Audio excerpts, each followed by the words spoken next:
We are in the 4th week of Advent, which means just one thing: Christmas is next week. So have you gone through and picked out which service you're going to be attending and bring your friends and family to?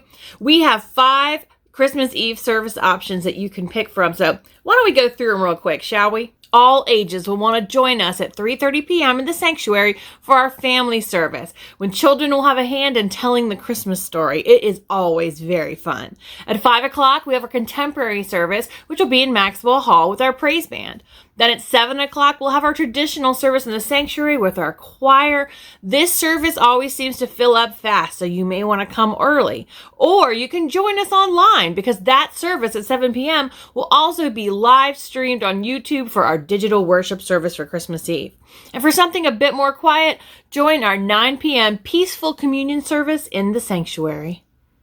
And now, while we're on the topic, I want to remind you of our special worship service times for Christmas Day and New Year's Day as well.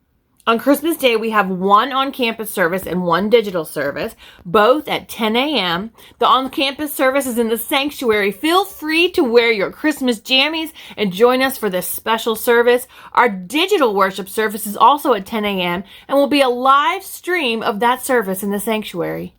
On New Year's Day, we'll also have just 1 on-campus service at 10 a.m. in Maxwell Hall, and there will be a digital worship service going out at 11 a.m. on YouTube. So many ways for us to celebrate the birth of Jesus next week, and I hope you will bring a friend with you to one of those services. Now, Christmas is not always joyful for everyone, and it's not always a time to be happy. Some people feel lament or worry or sadness or missing a loved one around Christmas time. And in that same vein, I want to invite you also to our longest night worship service. It's often called Blue Christmas, and this is a special time of healing for those who are hurting during the holidays. We'll join alongside some of the other downtown church partners we have for this service, which will be outside Tuesday, December 20th at 6 p.m. on our front steps. Bring a candle or borrow one from us, and bring a friend or a loved one whose spirit would benefit from this gentle service. Again, that's this Tuesday, December 20th at 6 p.m. on our front steps at Memorial. As you are giving and receiving gifts this week, I hope you'll take a moment to remember the people in our community who are not as fortunate. We have the Christmas Family Fund here, and when we find out about children, youth, or families in need in our area, that's when the Christmas Family Fund kicks in and our Memorial Elves go to work to make Christmas bright for those families. This is such an important gift and a confidential gift to our community.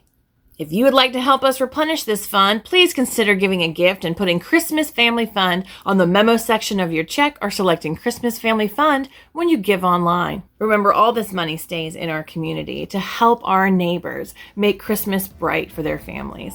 Celebrating the birth of Jesus with your friends and family at our Christmas Eve services, bringing a friend to the longest night service for hope and healing, and helping our community families have bright, fun Christmases through our Christmas Family Fund. These are just 3 things you can do to live your calling through Memorial.